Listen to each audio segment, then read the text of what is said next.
Welcome to today's live stream. And I'm going to answer the question, how can I know if my husband is fully committed to the marriage? That's what we're going to talk about. So if you are joining me live, hashtag live. If you're catching this on the replay, hashtag replay. And this question has many sides to it, and I'm going to share those with you. Of course, if you have this question, it means that you are going through a challenging time and you're trying to figure out what to do next in your marriage. So we're going to start with prayer, and then we would unpack this topic. If you're meeting me for the very first time, my name is Addis Obanjo, and I am a pastor, been pastoring for 20 years, and I'm a love coach. I help people, especially men, recover their marriages and hit their goals in marriage. And of course, if you are also a believer, if you're a believer, then this is for you. I also help women in my gold membership for the Love Workout Method. The Love Workout Method is a method that helps you transform your marriage, even when you're working for yourself, by tapping into God's agape. So I'm going to share that with you today, and I believe it would impact you for good. Yeah, let's start with prayer.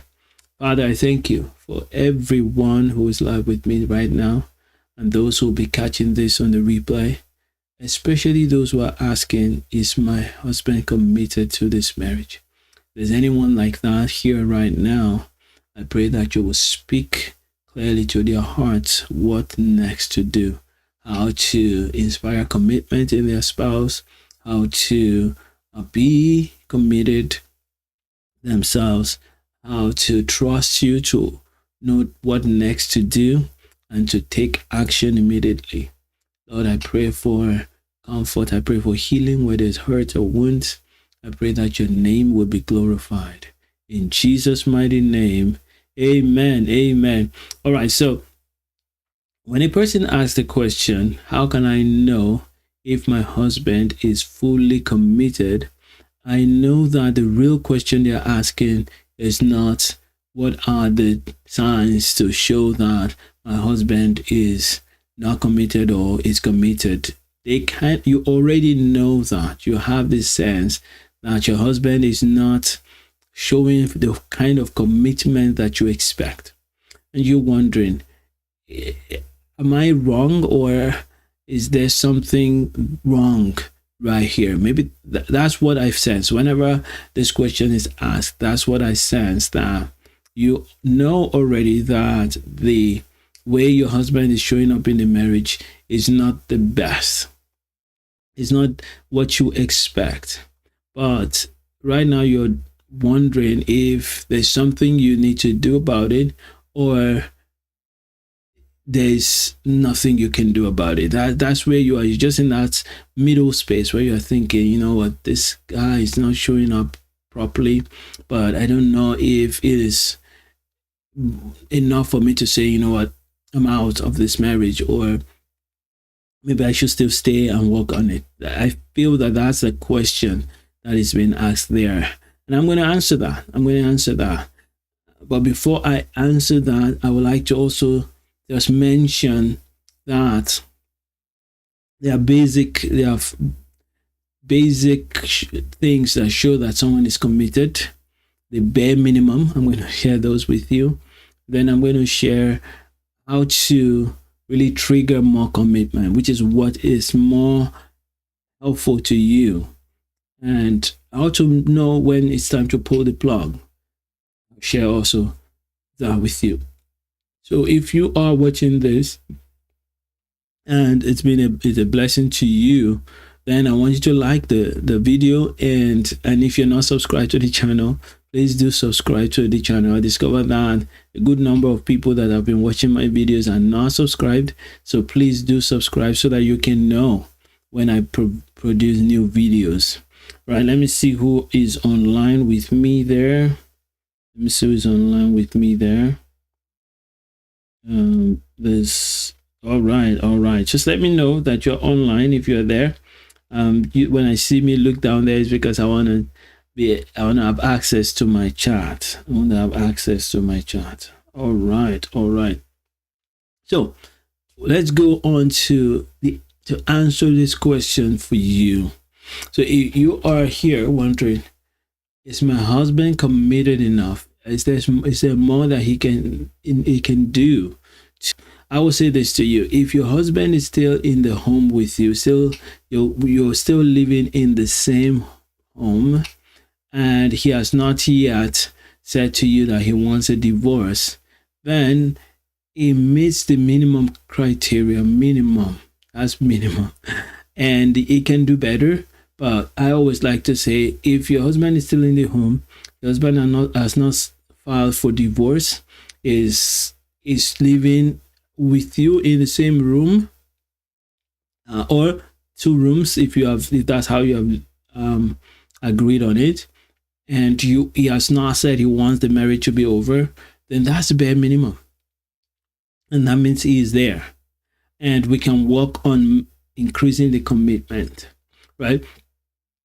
The kind of commitment that is ideal is when a person makes some sacrifice. All right. So when I was in university and we had projects, there were always some people who would just coast along and do the bare minimum. They'll attend the group meetings, but they're not going to volunteer to do anything. And when you assign certain things to them, they have excuses why they're not going to be able to do them. And the little that they are told to do, sometimes they do just the bare minimum of that. Somebody else who wants to get a better grade has to step up and help them. All right. So there are people like that, and they stay in the group. As long as they are still there, you're going to have to take them along and submit the assignment or the project, and they get the same grade. Yes. That's just how life is. When you have a team member who is wise enough to choose you as their team member, then, and they stay committed to the group, they do the bare minimum. It is wise to work on getting them to improve rather than just drop the ball. Just say, we end it here. So in those days when we were in the university and we find those kind of people, you just try to find their strengths. They usually have some strengths, but they may not be academic. They usually have some strengths. So if we can tap into their strengths, fantastic. And if you cannot, then that's okay. Sometimes we just send them to get us drinks, to get us food, and to book us the rooms, things like that. They like to do that, but they're not ready to commit to doing the hard work academically. Yeah. That's what teammates are for. Some are strong in some certain things and some are not. So usually when I counsel people, or I have people in my program that I coach, and they have this question, how can I know if my husband is fully committed? Here's what I say to them. Maybe you don't need to worry about that high level commitment. Maybe you need to start with, are they giving the bare minimum? And if they're giving the bare minimum, the next question is there room for them to improve? Or are you able to work with that minimum for now? And has it always been so? So these are some of the questions that I ask you. If you say to me, yes, they have the bare minimum, which is what I shared with you. They have not yet said they want a divorce. They are not treating you badly. They are not abusive, but they are just not fulfilling their role. They're not making sacrifice, just like the guy that is coasting along. They're not making the sacrifice that shows that they are fully committed. When a person is fully committed to a marriage or to anything, they make sacrifice for it. You'll see them put their money in it. You see them put their time in it. You see them challenge their work sometimes. Choose not to do certain things at work in order to be there for the family, in order to help you as a wife achieve certain goals, in order to be with the children. They lose certain advantages. That shows commitment. They are usually ready to tell you what's going on, what they are doing, investments that they are making in the marriage. You can see it. They are also, as a man to his wife, they focus on one person. They are not trying to look for other ways, other things to do. They're not looking for other women. They're not following other women. So with that, you say they are committed. And I know that you know that. You know what a full commitment looks like. And if you have this question, it's because for some reason your husband is breaking some of those. Number one, maybe you feel that they like other women more than they like you. They are more interested in certain other things that they're interested in you or in the family. You find that they are not sharing all the information about finances and about the family with you, and you want to know more. Or whenever it comes to the things that has to do with you or with the family, they don't seem enthusiastic like you want, right? In that case, you then need to ask yourself, what they are doing, is it something I can work with? Now, the reason why I ask you this question, and I want to start from here, is because if you are looking for the negative, you will find it. So instead of looking for ways to show that they are not committed, why don't we look for the things that they do to show that they are committed? So, and this is what you are asking kind of, and that's why I'm answering it this way. If they are still in the marriage, then they are committed somehow. Maybe it's basic. If they've not said to you, I don't want to be with you, then we have to assume that they are there. If they're still bringing some funds into the home and they are doing their part financially, then maybe they're committed. If they are not bringing anything into the home and they are not staying in the home, they are hardly home, and when they are away, they are not calling, and when they are at home, they're not doing anything to show that they're invested. You are the one paying all the bills. You're the one doing all the work in the home. They are usually away from home. And when they're away from home, you can't know where they are. You can track them. And then there's a problem. But even that, if as long as they have not said they want out, we can still work on it. Yes, but you have to challenge them and see how they respond. So these are the basic minimum criteria. A person who is present, financially present, and is trying their best somehow, is having the basic minimum. But a person that is not present, that is not financially present, that is not present in their energy and time, and they are not showing emotional availability, then they are either taking the marriage for granted or they're actually trying to check out. And if that's the case, that they're trying to check out, we can ask. I would suggest at that point, when your husband is no longer home and you don't know where they are, your husband is not bringing any money into the home, or they're bringing very little compared to you. Your husband is not doing any work, anything in the home, no chores, no care for the kids, just shows up once in a while and disappears again. That kind of husband doesn't want to be in that marriage, or if they do, they're just using you. All right. So, but that's not the end of that marriage. You can still challenge them, and in that case, you have to either, if you can't pin them down to discuss, you can send them a message, and that's usually I try to construct a message. Usually, I help ask questions and we construct a message to ask that question. Now I want to show you the marriage pyramid so that you can see exactly where you may be in this marriage, so that you can know how we can fix that. So if you are in the space where your husband is never home, your husband is not financially committed anymore to the marriage, you are the one spending 80 to 60 to 100% of the money to keep the home.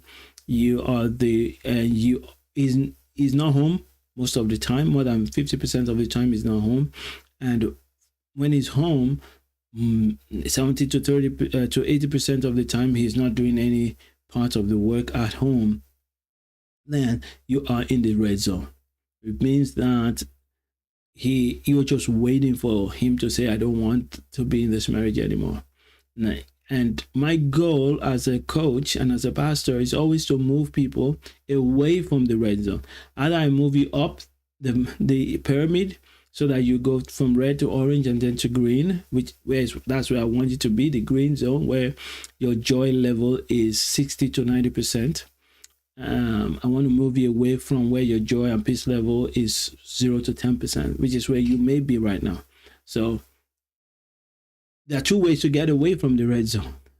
The one way is to go up, move towards the orange and then the green, and the other one is to get off the pyramid completely and let the marriage be done, because it's already done.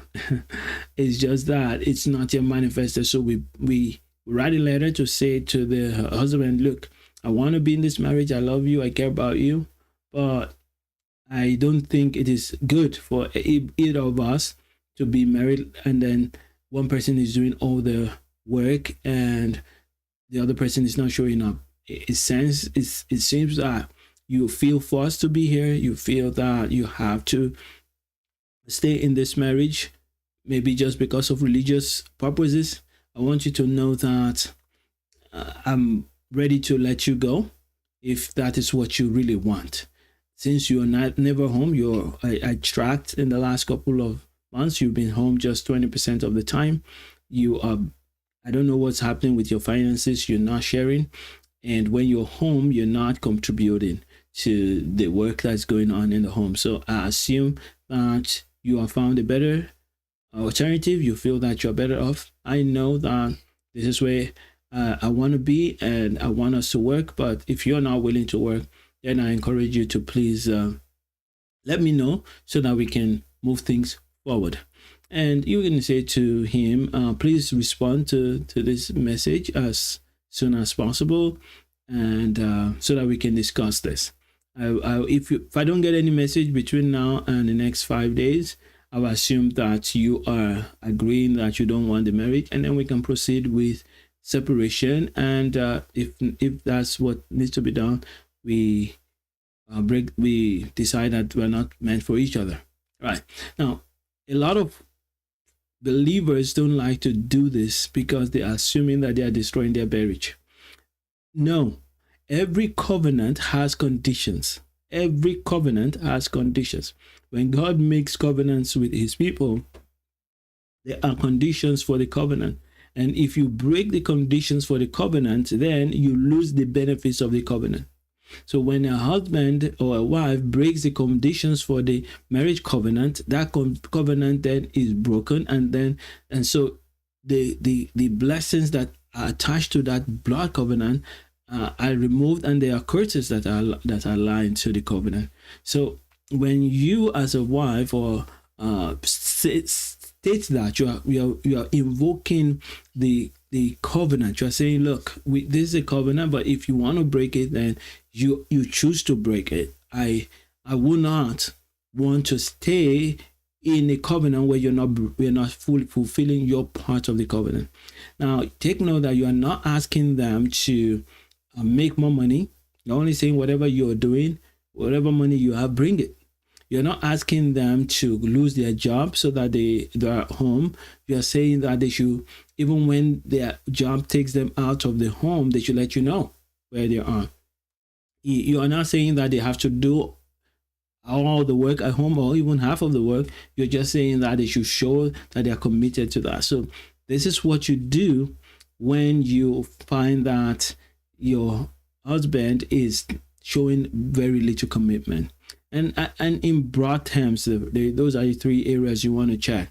You want to check faithfulness, that's fidelity to you, and you want to check their financial commitment to the marriage. You want to check their physical presence in the marriage. Other things can be worked. There are other things which talks about the acting out their love for you. All those are higher level. If you can get the basic commitment, we can that'll move you to the orange zone on this marriage pyramid, where you are happy 10 to you're joyful 10 to 60% of the time. So we just move from 10% and just keep growing, and then you can break through from the orange to the green. Now there are steps that need to be taken to move up this pyramid. The steps are not so complex. They are simple steps. However, they are also not easy, in the sense that we all want our spouse to do the right things. You want your spouse to do their part. But in working God's way, which is what we use in the love workout method, you want to sow love where your spouse doesn't have it. If you have a spouse that's not showing the love that they ought to, it's because they have a challenge. Something is broken somewhere, and you want to stand in to help them overcome that. So that's why I'm showing you this. Now, I want to come back to my face so you can see me.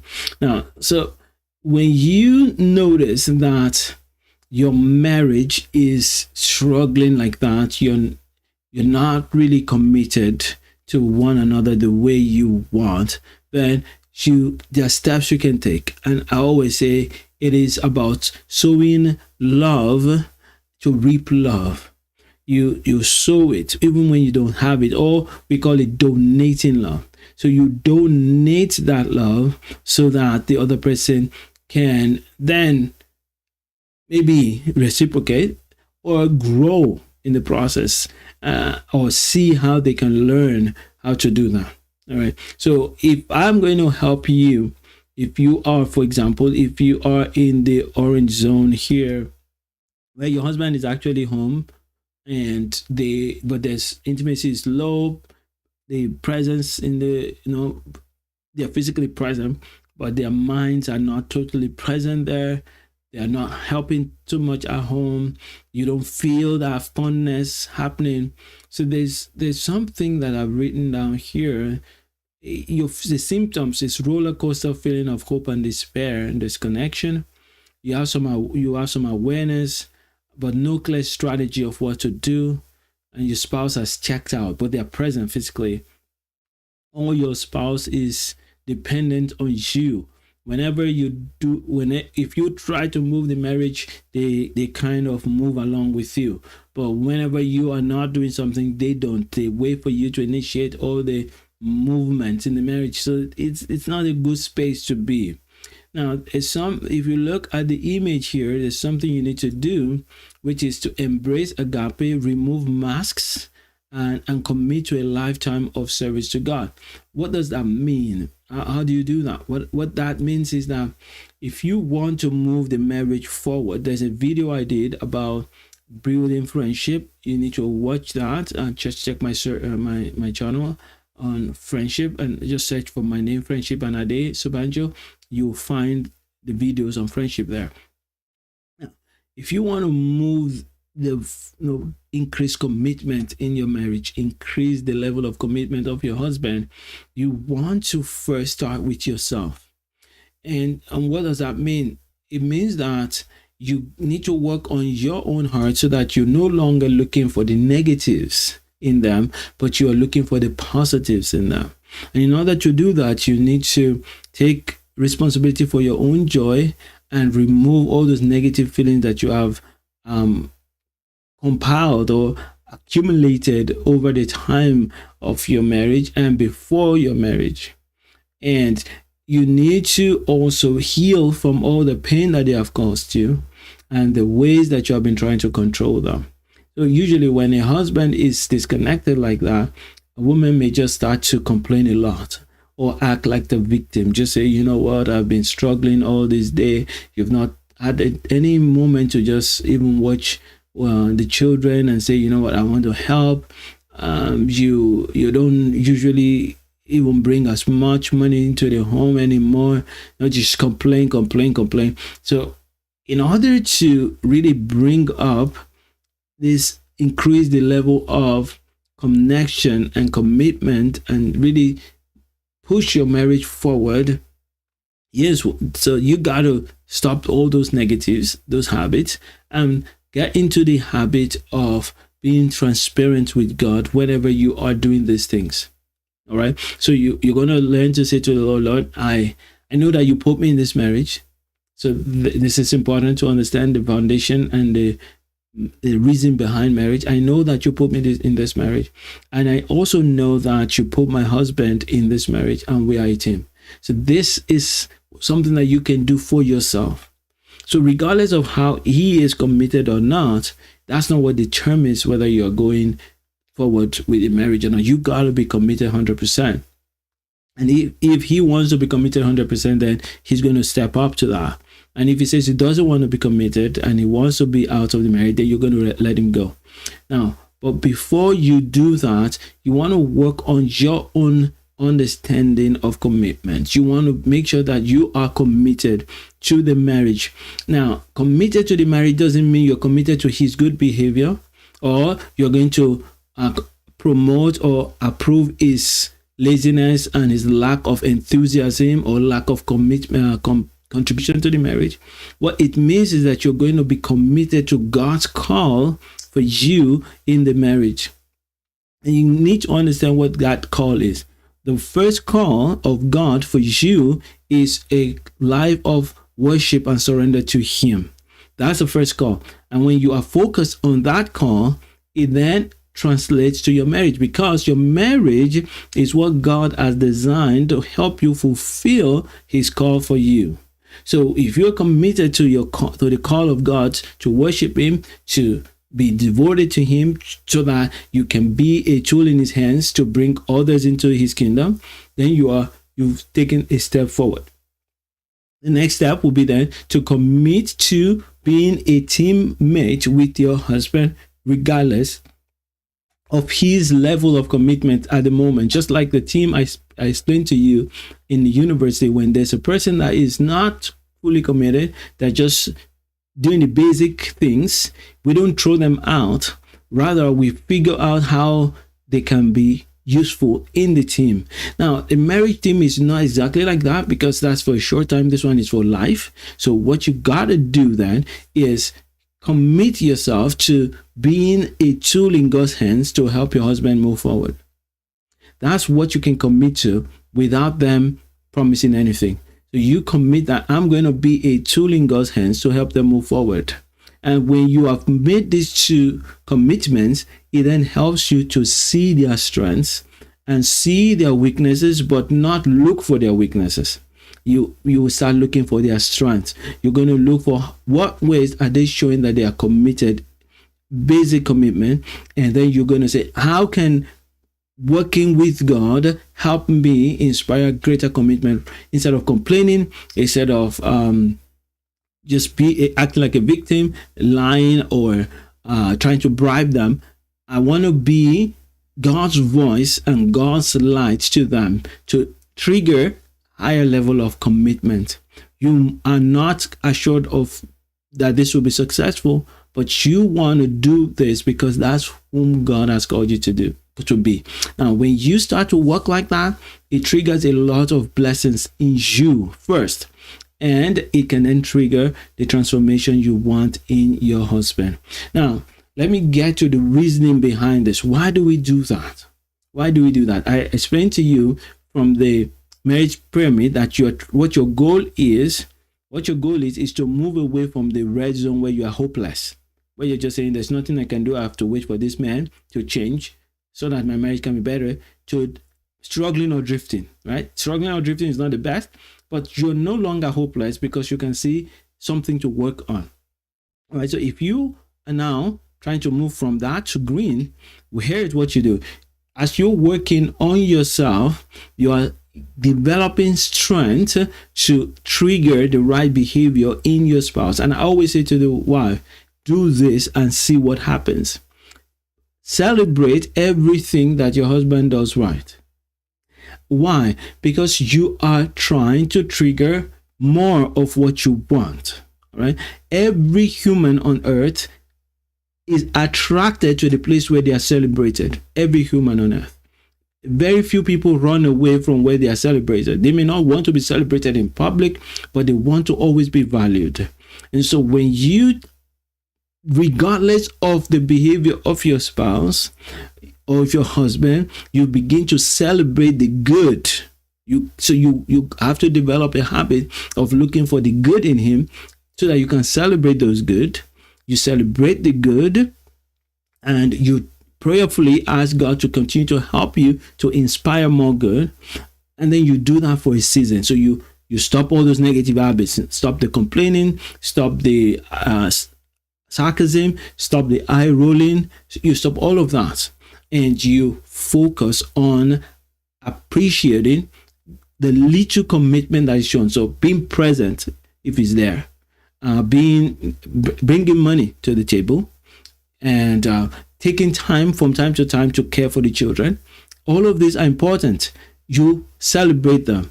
Whenever he remembers to say a good word, you appreciate it and say, I really enjoy it when you say that, when you do this. Now, you may say, why am I the one that has to do this work? Why am I the one that has to do this work? Why can't he just show up? It's a good question. It's a good question. And I'm going to answer why that is so. It is because you are a team and God has called you to work together. So when one is down, the other has to lift them up. Now, they don't have to, but it is the way it's designed. When one is down, the other person lifts them up. It doesn't have to be fair. What needs to be done is that both of you win together. So you pull them up when they're down, and you trust God that when you are down, they will pull you up. Now, you cannot force that, and they may not pull you up. But now, is there a gain? Is there a benefit of doing that? I'll explain to you why it's very beneficial. When I was in 2017, I had a stroke. And the entire of my right side became weak. I couldn't do anything with it. I needed to go to a physiotherapist. Let's assume, and this is not the case. My wife was very supportive. She loved me through the process, helped me to take my bath, did everything I needed to do when I couldn't use my right side. But let's assume that she doesn't like that. She couldn't do that. She said, I can't handle it. I can't stay with a husband that's paralyzed that's weak on the right side. And then I say, okay, I'm going to try my best. I'm going to try my best to work on getting my right side back. And so I get to a physiotherapist and I start working so hard on it. And I get restored, right? The way I am now. And then she says, you know what? I still don't like you for all this work that you've done. And I want to go and be with someone else. Okay. So is that a wasted effort on my behalf? Yes. If all I wanted my right side to be good for was to be married, it looks as if it's a waste, right? It will look as if it's a waste if that was the only reason. But the good news is that working on my own body has more advantages than just the marriage. So that's why when I encourage you to learn how to celebrate the minimum commitment that your husband is showing, it is a good skill to have because this is Christ likeness. So whenever you act in the likeness of Christ, whether it gives you the result that you are hoping to get or not, you are still getting a lot because you are learning to align with Christ. And whenever we align with Christ, God's power flows through us, changes us, and changes many things around us. If you have children, your children are benefiting from it already. If you are in a business, you are a leader somewhere, everything you're practicing, it shows in other areas of your life. So this is why I say, even when your spouse is not showing up, you must give yourself a period of time where you work hard on becoming Christ-like in your marriage. You devote yourself to God's purpose, God's plan, and work out the love that God has put in your heart. That's why we designed the love workout method. It's a 9-step process that if you follow, your life will change. 6 of those processes are internal. They are about you. Only 3 involve your spouse. And when you've done those 6 and you then begin to involve your spouse, you see results. Give you an example. One of my friends, one of the people that I coach, called me the other day, and she said to me, "My husband is very careless. He doesn't like to do this. He doesn't care about the things I like. Whenever I say I like to buy this, he doesn't even remember it." And I have to remind him about my birthdays. I have to do that. And she was complaining about that. And I said to her, does he do the other things? Is he bringing the money? Is he prayerful? Is he caring for the children whenever he's there? Yes. Then I said, you know what? Let's do a deal. For the next 1 month or two, if you can prolong to 1 or 2 months, please do not complain about anything at all. Just give praise for every good thing that he's doing. And then give me a report in 2 months' time. And you know what? Within a couple of days, she called back and said to me, he has changed. He's doing things now. Why? Because when you are looking for the negatives, you will see the negatives. But when you begin to look for the positives, you will see those positives. You will appreciate those positives. And because you have said the things you wanted before, your husband will begin to want to do those things. All right. So I did a video on how to make your needs known. So you want to watch that also. It's important that you let your husband know your needs.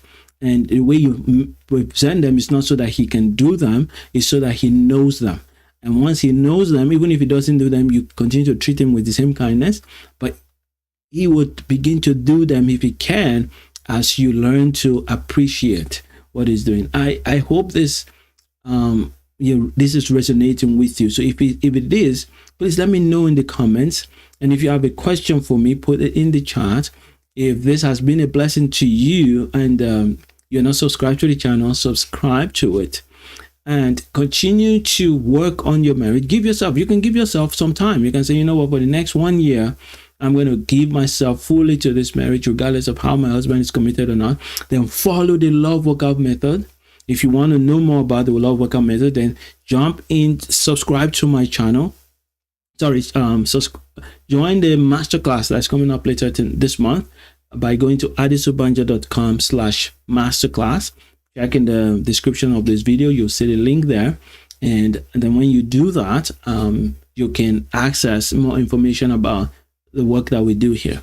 Now, I have a membership where I train people on the love workout method, where rather than what the world does, which is demand, do this, you have to do this, if you don't do this, I'm not going to do this, we do God style, where we give love, we sow it like a seed, and we trust God to bring forth love for us. We will follow the process that Christ designed, and sometimes it's scary for people because they've given everything they know they can give and it didn't work, so they are scared. But I'm going to show you how you can trust God and follow God and rebuild your love, and it will benefit you, even if it doesn't benefit the marriage, which will transform you. But usually, from my experience, 99% of the time it impacts the marriage. So follow the love workout method. If you want to do that, you can go to loveworkoutmethod.com, loveworkoutmethod.com, and that's so that you can know more about that membership. And it's on a wait list now. I'm going to open it up later in the month. We'll open it up. So if you want to be on the wait list, then go ahead and sign up to be on the wait list. All right. I really want to be a blessing to you. Whenever I go live like this, I want to give everything I have to bless you. And so please do not hesitate to ask any questions you have. I will do my best to answer those questions on videos like this. I have a list of questions that I have to answer, and I will answer them because I want you to have more joy, more peace. I want you to go up the marriage pyramid. I want you to be on the blue side. That's where you ought to be, where you're just flowing in sync with your husband and with your wife. For the men who are on this channel, or you are growing towards it, 90% plus of the time you are happy, you're working together. It is possible. It's not a dream, it is possible. I've seen people ask me, is this realistic? Well, yes, it is. And if you don't believe me, you just get on and try it out. Follow it for 7 days and see if it will not make a difference in your life. It's normal like that when someone is teaching you something that is counter to what you are used to. It's counterintuitive. It's hard for at first to trust it, but if you practice anything I share on this video, you practice it, come back and make a comment, leave a comment and say, I tried this and it didn't work, then we can talk about that. This is public, it's not hidden. It will change your life. All right, so thank you for being part of this video, this live stream. For those who catch this on the replay, God bless you. I'm so glad that you're part of this community. Continue to love like Jesus and make mega impact. So until we meet again next week, same time, 7 p.m. Eastern time. God bless you and bye for now.